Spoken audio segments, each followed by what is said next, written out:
ngeri ebizibu emunyigiriza agikozesa ate ye nawange okuwanguzi kati laba ngene embeera ebaddewo nga buli omu amufa amuvuma biki yakoze ki omukazi yamudduseeko biki newangula award mwabaddemu abanigeria mwabaddemu banina mwabaddemu maniso ye muntu akusurprisinga ku time gyotasobola kusuubira is always full of surprises so nange ekitiibwa nganzi nti nange buli bwemulaba nga alina watuuse simunoowa munoomi wabula negomba nendaba mama waayise nange weninokolaki weninoyitira nemunyiigira nendaga mbu talina kyali nenjagala ndage mbunno olwokuba bekyaye ne mukazi we ndage ensimbu ate kwekyawa ne mukazi we kimunafuya n'okusinga guno omulimu ate gwakolaki ziri nsonga za waka biri bya waka birina nonsense nnyo oba akyayani oba yagaddaani as long as wano mu layini y'emirimu asigala akolaki atambula bulungi aba takoze ensobi koze ebyalaavu biba byakugezesa paka lwofuna omuntu omuki omuntu omutuufu era ndiravuniga ge mazima era kekayembaako nti abantu mpiso teyeesigamwa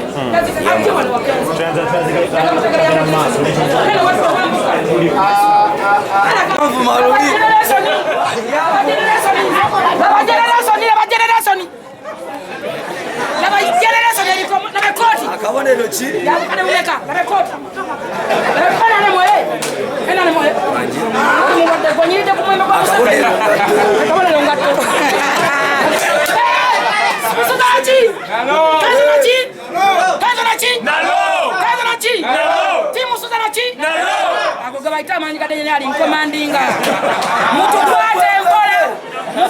mutukwate bulungi tuli banyiivu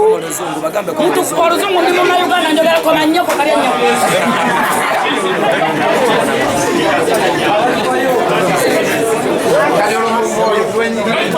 bulijjo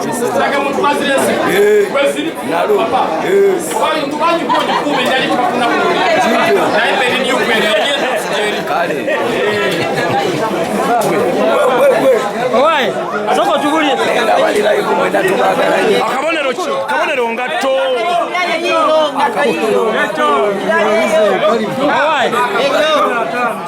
soko tubulye omusajja nga totambudde naye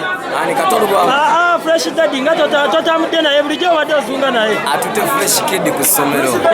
yatute fresh kid ku ssomero bituufu bye tuwulira mu ngamba eyo mbuno yawasi nti omuyimbi yakulemeredde Mozambique omuyimbi yakulemeredde nedda fresh daddy ye watuuse waali kati akuze mu music kitegeera afunyewo business ayinawo salon so asobola okutandikirawo okwetengerera kati kale ogamba nti amawo fresh daddy waali wabi asiwanabi afunyeyo kasalo business alina nawe buli wano osobola okukubira nti fresh daddy jangu ninawo akakulu so ndaba nti at least awo omuleze kankwate kate n'abalala nabo ate tubajjeyo wakiwulidde nti nno naye yafuse manager ate era bwe namuyigiriza ebyo nti bwe yajja mulimu guno yali tazze kuyiga buyizi kuyimba wabula okujja okuyiga ebintu ebyo byonna nti fresh daddy buli wayiga ebintu ebyo kimuyambako n'okuyiga bizinesi y'omwana we bwekola ki bwetambula era okuva lwe nabeera naye toddamu kumuwulira mbu ayomba ne manager ate bankoze ki ebintu byonna abikola ki abimanyi ekitegeere bamugamba twayimbye aluwa akubayo essimu wama kituufu wayimbye aluwa ekitegeera so anyway nze nga nze ndi musanyufu nnyo okulaba nti kati ayina watuuse ate abakola ebintu ebirala byakola abantu balala byakola ki bye bamulabirako oba bamuyigiriza nti omuntu abeera manager afuna sente nyingi kyova naye yakoze management eyiye era bwe kiba nti twegera kuba nnaffe kubanga fresh daddy mumulabanga comedian naye muntu mukulu atusinga emyaka ali myaka ngambeka ngaana so yesalirawo ffe tuliwo okumuyambako muki najja eno naneebuuzaako nti akalifa omwana ayagala fulumya akayimba kapya naye tukoze tutya akayimba kano oyitingo kayitewo buki awo nenze ne mugamu naye bakola bati bwe bati ne bwe bati ne baki ne bwe bati so tusubirayo kolaba endala naye bwe naye nabadde simbangako naye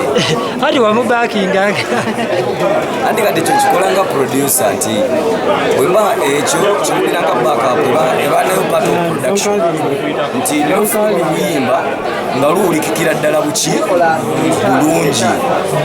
nti kyewasijja kubeera selfish nga ndaba gwe eddoboozi lyo terisobola kutuuka ku nooti eno nga nsobola okikkolera ate n'ogenda abantu ne bakya appreciating akimbeera selfish nga tolemba sirwange so kyekyankosa studio nsobola okugaba okusharinga skills zenina abalazi batalina asawundinge bulungi timu ziri bbiri lwemanekeeza ogwawa timu Love Nigga nze ndi timu kitegeera teri kulanga kulala teri ebyo bantu mpiso teyesigamwa yes oli yali dokita waffe tubadde tuli Bulaya tunoonya awaadi ebintu dokita n'abikwatamu naye twasirise tugamba kasa Katonda yatuwadde awaadi soke ebyo birala naye mutwala ensonga za fulufiga twale tumaye ogenda muddiza kuba luli eri yakuwa fulufiga abo balonzi bange ekitegeera bubeera ozadde abaana mubeeramu abaana n'ebyana mubamu abagezi mubamu abagezi n'abasukati bonna batwalanga baki baana ogamba bonna baana era bwojjula emmere bonna obawa luki so abo bonna bayimbi bannange oba lumu baba bafunyeemu mutagira ekize nsigala mbatwala nti fena tuli baki tuli bayimbi bampagire ndi akalulu naye nga kata awaga akatolo bwamaye kyenyinza omugamba nti gamazima amasuuti nagagula enviri nenzisalako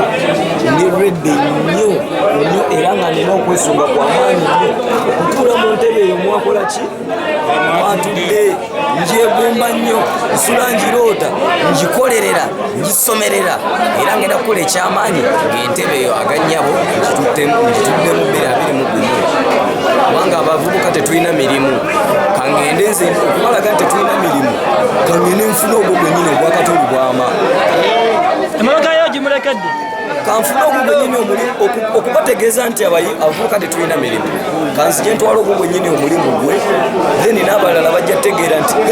abavubuka bano nga befo tewanajo omuvubuka mulala kutwala nange mulimu gwange kambakoleko baleme kuba butayimbwa baleme kutufuukira kizibu eyo n'obutayimbwa kutta bantu biriwo kubanga waliwo high levels of unemployment avubuka tetulina mirimu nange tuli mu bino byakweyiya kivula babadda ne ku tv ne batuvuma kubanga sibya qualification ekitegeera tuli mu byakweyiya bebitufudde abantu kati ate ebintu ebitufudde abantu ate byemutuvumiramu nga ate temwaliwo bwe twali bubi nnyo ekitegeera ebyo muzata n'otuvuma twambadde pini zino pini ze zituyambye ne tufuuka kati basita ensi beerabako naye bwe twali tetunaziteekako wali totulaba tewaliyo nga tubonaabona okutukola ki naye tukatutuse ne ku platform wotwogererako wotumanyidde nga tusigwe watuyambako wadde n'okutuuka awo ekitegeera so tuleke muzeeyi wetondere kubanga tuli banyiivu katono nnyo akatalekeka twali tubayogera kujja ne mukazi wo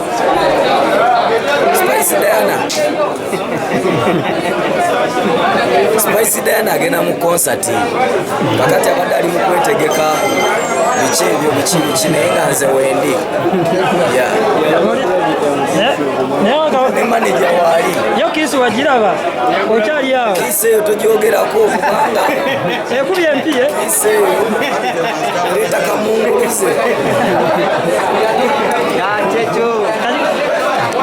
omu ku basajja bapromotinze eggwanga lyaffe Uganda ekyokubiri Eddie Kenzo musajja eyeerandiza kugamba ekyo musajja wakyakulabirako olwekyo abantu bano bonna okuŋŋaana wano olwaleero tuli wano lwa birungi Eddie Kenzo